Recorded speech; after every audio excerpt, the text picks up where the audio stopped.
Ang laki-laking problema ng mga tao kung sila ay may inggitin. Napakalaking nawawala na kapayapaan, katahimikan, at mga pagkakaibigan at magandang samahan pag nagkakaroon ng inggitan. Parang kalawang na sumisira sa bakal, ang inggit ay sumisira sa pagkatao, sa behavior, at pati sa pakikipagkapwa-tao. Ang ating pag-aaral ngayon, pinamagatan nating inggit pa more. What are the roots and fruits of envy? Kasi ang envy, cyclical. Yung pinanggagalingan nito, mamumunga at yung bunga, magiging bagong tanim na naman ng bagong inggit, paikot-ikot, kaya cyclical ang root and fruit of envy. One feeds the other. Ang isang fruit at root ng envy ay covetousness, paghahangad sa hindi deserved, desiring what one does not have, earn, or deserve. Acts 13:45, when the Jews saw the crowds, they were filled with jealousy. They began to contradict what Paul was saying and heaped abuse on him. Yan sa religion, dyan napakaraming mga seloso at mga inggitero at mga covetous at envious. Katulad niyang si Paul, nung maraming nakikinig sa kanya, nagkakaroon siya ng maraming mga followers, nainggit sa kanya yung mga Jews. So ang ginawa ng mga ito, siya ay pinaulanan ng mga pamumula, paninira, at kung ano-ano pang mga pangongontra. Itong envy, very true to all, but also kahit and especially sa religious circles. Kaya sa religious groups, marami ang mga siraan, batuhan, awayan, kasi nagkakaingitan sila pagka mayroong isang group na lumalaki, isang teacher na dumadami ang nakikinig, naiinggit naman yung iba. Another root and fruit of envy is jealousy. And again, root yan, fruit pa rin. Yung magselos, manibugho, and indulgence in controversies and malicious talk. Pagka ang tao naiinggit, siya ay nagsisimula o sumasali sa mga usapang malisyoso, paninira sa kinaiinggitan, at ang pakikinig naman at pagsali sa ganito mga usapan ay maaaring maging pasimula na naman ng ibang envy of the same people or of other people who are hearing it, at maaaring magbukas sa kanila yung ideya na dapat silang mainggit. 1 Timothy 6:4, they are conceited and understand nothing. They have an unhealthy interest in controversies and quarrels about words that result in envy, strife, malicious talk, evil suspicions. And again, this is especially true among very religious people. Ang pag-aaway-away nila tungkol sa words, sa meaning ng words, interpretation and application of words. At yan, malamang ang pinanggagalingan, envy. Kasi kung wala namang nakikinig sa isang leader, wala naman siyang follower, hindi naman siya kinikriticize ng iba, hindi siya pinapansin. Pero oras na dumami ang nakikinig, dumadami din ang critic. So obviously, merong envy involved. Again, sa ganitong kind of evil talk, mahilig dito ang maraming religious experts. Now, what are the signs of envy? Watching other people's lives instead of improving one's own. Ito isang grabing aspeto ng inggit.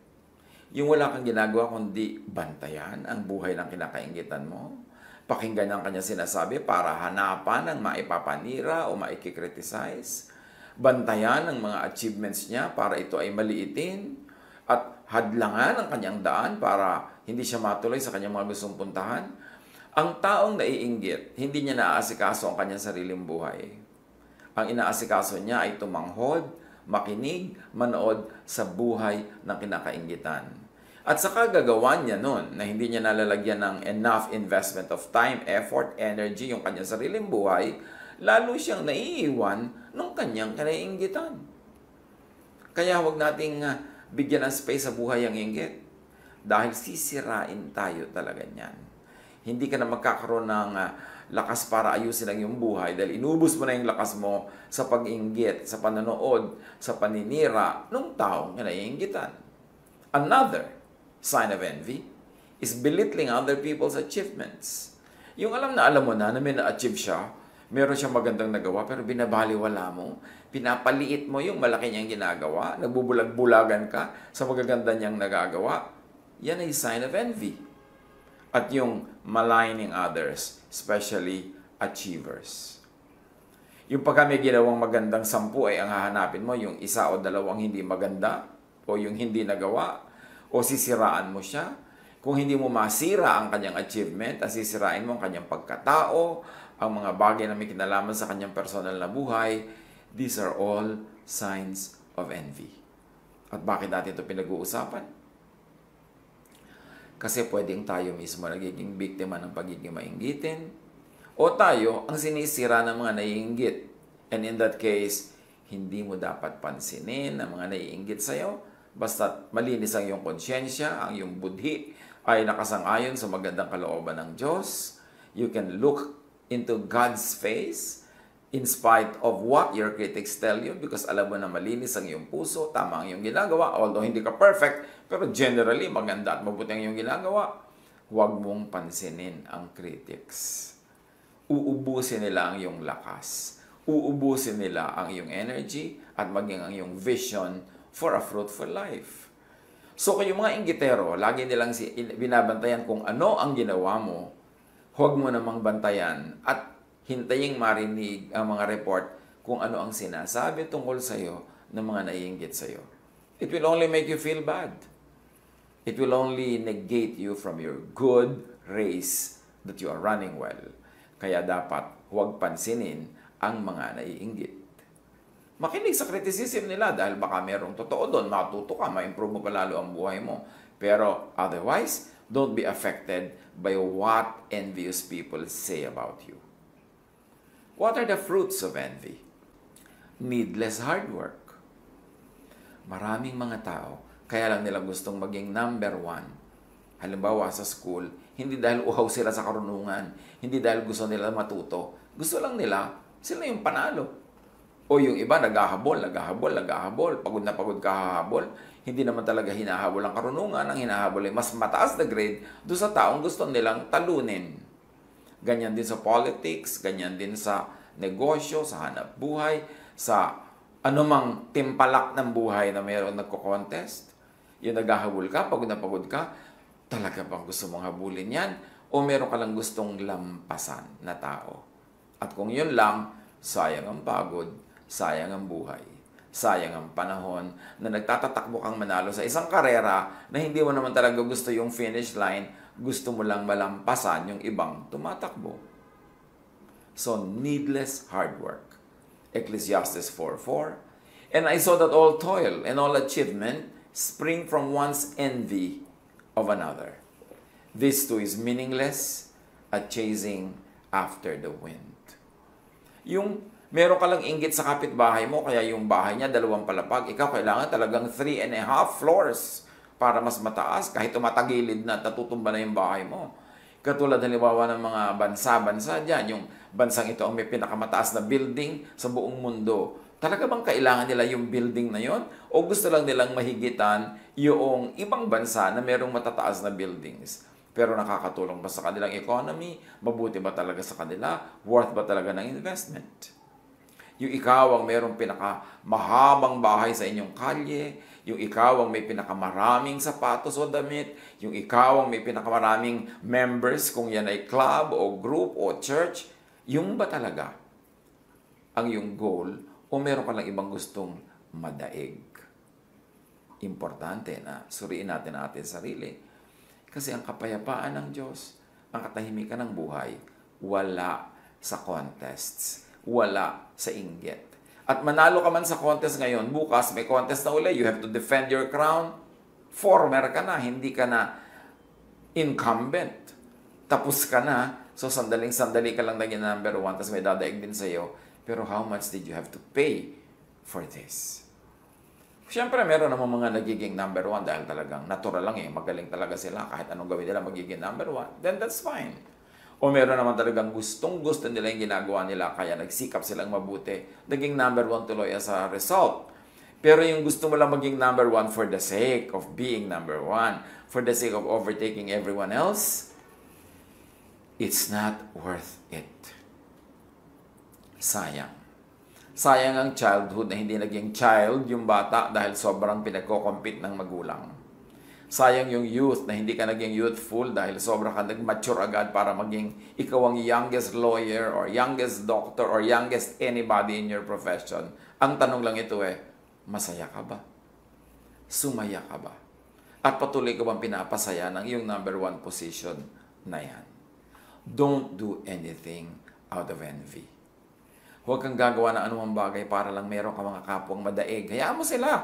Kasi yung iba na talagang mataas ang posisyon nila sa kanilang larangan na pinili sa buhay, kasi line nila yon, natural talent nila, o gustong-gusto nila talaga. Kung ikaw, gagawin mo lang yung sobrang pagod, yung sobrang hirap, dahil lang gusto mong may madaig na tao, pero yun namang achievement by itself is not really your joy, it's not a good way to live. It is a waste of time. It is a waste of energy. Ano pa ang bunga ng envy? Evil practices and disorder. Pagka may inggitan, may evil deeds, may evil practices, may kaguluhan. Kasi ang mga naiinggit, nawawalan niya ng katwiran. Makapanira lang kahit pati sila masira. Ang inggit ay parang acid. It destroys its container more than the one for whom it is being stored. James 3:16. For where you have envy and selfish ambition, there you find disorder and every evil practice. Kahit sa loob ng tahanan, dapat natin itong bantayan. Mga kumisan, magkakapatid na nagko-contest. Mga magkakapatid na nagpapagalingan, nagsisiraan sa isa't isa. Dapat hindi ka na sa bahay. Kasi yung bahay na ang ating huli nating kanlungan. Doon na lang tayo talagang pwedeng maging relax, pwedeng maging mapagtanggap at matanggap ng ating mga kapamilya. Kaya dapat yung ganyan mga contest, iniiwasan, minimize. At kung pwedeng talagang wala sa mga magkakapatid, sa mga mag-asawa, minsan mag-asawa na nga, nagko-contest pa. Contest sa career, contest sa palakihan ng sweldo, contest sa pride, contest sa pagmamahal ng mga anak nila, pinag-aagaw-agawan yung pagmamahal ng anak. No, no, no. This is not the way to live family life. Isa pang bunga ng inggit, cruelty to the object sa kinaiinggitan. Proverbs 27:4, anger is cruel and fury overwhelming. But who can stand before jealousy? Yan ang isa sa mga pinaka-dangerous feelings of all. Jealousy and envy. Napakahirap na mapagselosan at napakahirap na magselos. Mapakahirap na makainggitan at mahirap mainggit. Kaya iwasan na manginggit.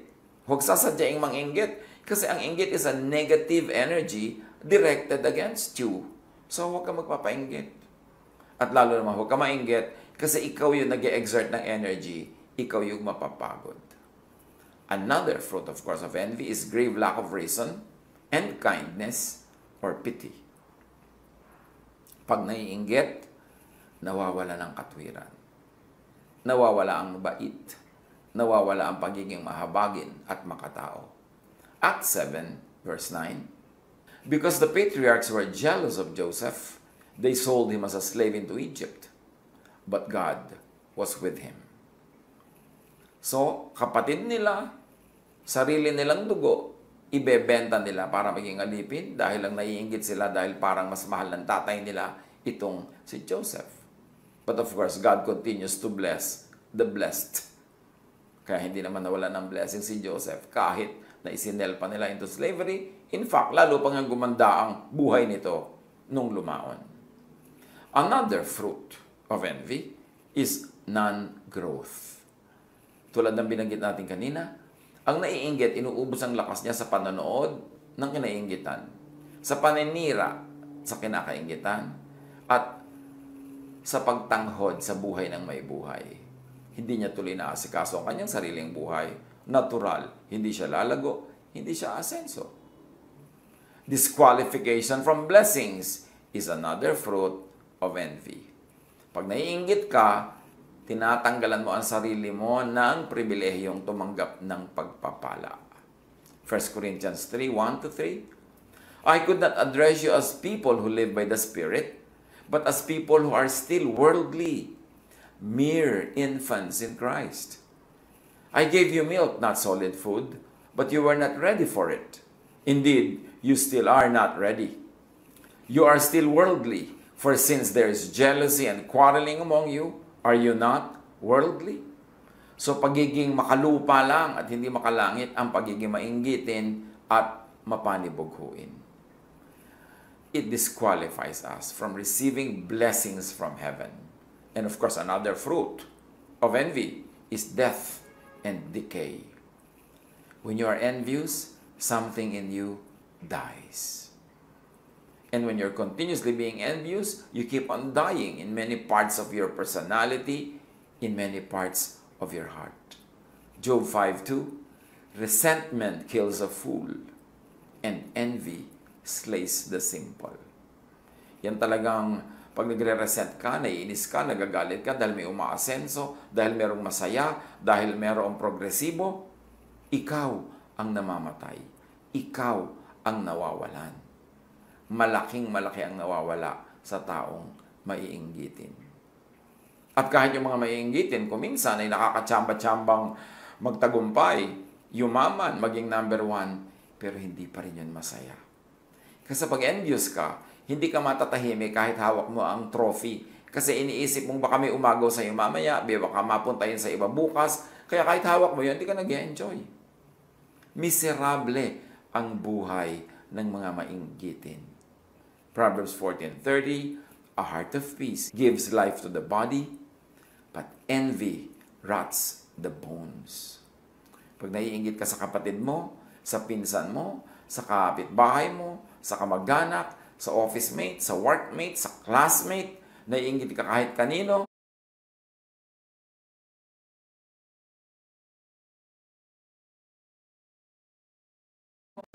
sabing ganon, daig mo pa ang may cancer sa buto. At cancer sa buto, napakasakit daw niyan. Pero sabi niya, envy rots the bones. And the bone, of course, is a metaphor for the structure of your body, for the structure of your personhood. Kaya pag yung structure mo rotten, edi ang buong body mo, ang buong personality mo ay guguho din. Ano ang magandang pangkontra sa inggit? Wala nang dadaig pa sa love. Love for God. Pagka mahal mo ang Diyos, walang space yung mainggit ka pa sa iba. Kasi napupuno ka ng pagmamahal mo sa Diyos. Love for God's work and for other workers. Love for what is good. Kaya nang turo ni Jesus lagi, i-develop natin yung love, lagi natin i-consider, bigyan ng space, choose the loving ways. Kung maraming paraan ng pag-handle ng isang situation, choose love because love begets love. At sabi sa 1 Corinthians 13:4, love is patient. Love is kind. It does not envy. It does not boast. It is not proud. At sino ang taong mapapahinga? Hindi yung hindi proud, yung hindi boastful. Kasi hindi niya kailangan mag-maintain ng image sa ginagawa niya tungkol sa kanyang sarili. Hindi niya kailangan laging daigin ang kanyang kapwa. Hindi niya laging kailangan maging the best and number 1. Makakapahinga siya. Relaxed ang kanyang buhay. Ano pa ang pangontra sa envy? Ask God for what you want so you could be happy with what you make and with what you have. Ask God so that you could be happy with life. Ask. Ano pa talagang gusto mo sa buhay? Ask for it. Kung gusto mo ng bola, ask for it. Huwag mong agawin yung bola ng iba, huwag mong sirain yung bola ng iba, at huwag mong siraan yung iba dahil magaling silang maglaro ng bola. Ask for what you want. James 4:2, you desire but do not have. So you kill. You covet but you cannot get what you want. So you quarrel and fight. You do not have because you do not ask God. Kasimple, no? You do not have because you do not ask God. Only those who are not happy with their own lives watch other people's lives, are envious of others, and they try to destroy other people. Pag hindi ka masaya sa sarili mong buhay, dun ka lang nagkakaroon ng oras, lakas at panahon para bantayan ang buhay ng iba.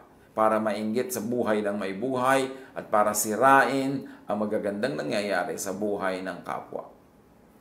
Pero sasabihin mo, lagi naman ako nagpe-pray. I always ask God for what I want. But to ask means to think of it, to focus on it, and to work on it, and to work for it. Hindi lang to ask with words. Ang tunay na asking, ang tunay na prayer, yung iniisip mo lagi, ginagawa mo lagi, nakatuon ka, lagi mong ginagawa kung ano ang pwedeng magawa mo para mapalapit ka doon sa gusto mo, para makamit mo siya. Hindi lang hingi ka ng hingi sa salita. Kailangan nakafocus ang iyong gawa, nakafocus ang iyong isip, at nananalig ka na ibibigay yun sa iyo ng Diyos. Isa pa na paraan para tayo ay magkaroon ng pangontra sa inggit, know yourself as God made you. Don't try to know others as God made them. Know yourself as God made you. Like, love yourself as God made you and as God loves you. Work as you are gifted and enabled by God. Para ka mawalan ng space sa inggit sa iyong buhay, kilalanin mo ang sarili mo kung paano ka nilikha ng Diyos. Ibigin mo, mahalin at magustuhan ang iyong sarili, hindi yung ang iyong mahal at gusto ay yung iba, kaya mo sila kinakainggitan. And then, kung ano ang ibinigay sa iyo ng Diyos na kakayanan, kung sino ka talaga, yun ang iyong i-develop. Hindi yung dinedevelop mong pilit ang talent na binigay ng Diyos sa iba. Ginagaya mo sila, pagod na pagod ka namang gaya, wala namang mangyari. Kasi nanggagaya ka lang. Pero kung ikaw ay totoo sa sarili, yung totoong talent mo, totoong pagkatao mo, yung totoong pagkakalikha sa iyo ng Diyos, ang binibigyan mo ng pansin at dinedevelop, your best will come out.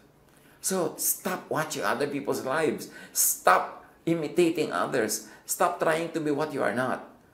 And begin by being yourself. At pag ikaw ay totoo sa sarili, matapat sa sarili, hindi nagpapa-influence sa iba para itakwil mo ang iyong sarili at magbalat kayo kung sino man ang gusto nilang makita sa iyo, yun ang ipapakita mo. Pero fake, be yourself. That's the only time when you can be the best version of your own self. Psalm 139, 13-14. For you, O God, created my inmost being. You knit me together in my mother's womb. I praise you because I am fearfully and wonderfully made. Your works are wonderful. I know that full well. So, ang sinasabi niya sa Maker, nilikha niyo ako, kayo ang bumuo sa aking pagkatao, kayo ang tumahi, nag-weave, kayo ang bumuo sa akin. Therefore, magaling ako, maganda ako, mahusay ako, kasi kayo ang gumawa. Not because of me, but because of you, O God, my Creator. Psalm 139:16. Your eyes saw my unformed body, O God. All the days ordained for me were written in your book before one of them came to be. So, hindi ito exact kapalaran na pati kung sinong mapapakasawa mo sa kapagtitira, Diyos ang nag-decide. Hindi itong ibig sabihin nun. Pero ang sinasabi lang dito, kayo ang lumikha sa akin at alam nyo kung ano mangyayari sa buhay ko kasi nilikha nyo ako na ganito o ganyan. So kung nilikha nyo ako na magaling sa math, alam nyo na dapat po magiging mathematician ako. Nilikha nyo ako na artist, alam nyo na dapat magiging artist ako at doon ako magiging mabunga, doon ako magiging masaya pag naging totoo ako according to your design. And that's what it means. All the days ordained for me were written in your book. Pero kahit inordain ng Diyos na ikaw magiging artist, pag hindi mo din-develop yon o may mga pumigil sa'yo at nagpapigil ka naman, pwede mong ibahin ang mangyayaring detail lang yung buhay kasi meron ka ring free will, meron kang prayer power. At sabi nga ni Jesus of prayer, ask this mountain to move and it will. So, pwede mo ring ibahin ang nangyayari sa iyong buhay kung pagtutuunan mo ng pansin, iisipin mo, ipapanalangin mo, at pagtatrabahuhan mo. Pero bago ang lahat, kilalanin muna ang sarili. Kung saan kahilig, doon bumawal para hindi mo labanan ang force of gravity. Kung saan ka naka-incline, doon ka in-incline ng Diyos, doon ka mag-incline, doon ka magiging best version of yourself. And when you are fruitful, when you are productive, when you're happy with yourself, you will have no space for envy. You will have no space and time to watch how others are living their lives because you're busy bearing fruits, you're busy growing, you're busy being happy. Kung ikaw ang kinaiinggitan, huwag sadyaing manginggit. Meron naman kasi mga tao nang iinggit pa talaga. Yung alam na miserable yung married life ng kanyang pinsan, ng kanyang kapatid, display pa ng display kung gaano sila kasayang pamilya. Hindi naman masama na masaya ka, hindi naman masamang makita yan. Pero let's be sensitive to others na alam nating miserable sila para mo kinikiskisan ng asin yung kanilang buhay na buhay at dumudugong sugat. Pagka ipinapakita mo palalo kung gaano kakasaya sa buhay mo, kung gaano sila kamiserable. Huwag sadyaing manginggit. Kasi pwede kang sirain ang naiinggit sa'yo. Pwede kang siraan, pwede kang gawa ng masama. So why will you want that? Try to lay low. Pagka ikaw ay masyadong fruitful, productive, tapos naliligid ka ng mga taong hindi fruitful and productive, medyo manahinahimik ka. At pag may naiinggit sa'yo, huwag pumatol. Huwag makipag-contest. Don't prove yourself. You don't need to. Huwag mo nang tapakan pa yung nasa baba na nga.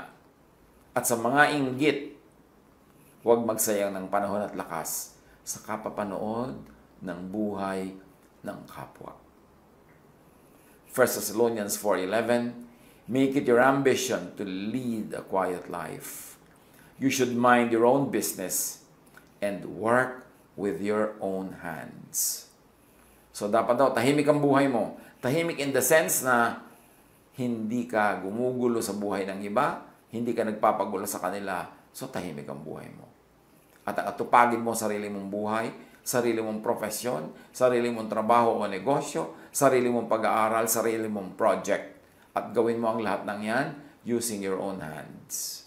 Yung hands mo, gawin mo sa productive work. Gamitin mo yan sa pagiging productive, hindi sa pagiging destructive. Atupagin ang sariling buhay, projects, paglago, at pamumuga. At kahit sa church life, atupagin ang sariling ministry. Huwag yung ministry ng iba. Kung ikaw ay minister, ikaw ay leader, ikaw ay religious or spiritual leader, huwag mong ubusin ang lakas mo sa paninira sa ibang leaders, sa pagkikriticize, sa pagpuprove na tama ka.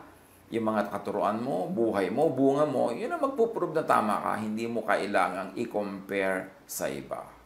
Hindi mo kailangang siraan yung iba dahil lang sila ay productive, mabunga. Magbunga ka dyan ng sarili mo para tahimik ang iyong buhay at hayaan mo siya. Atupagin ang sariling love life. Yung iba naman kasi nakikialam pa sa love life ng may love life kasi malamang wala siyang love life.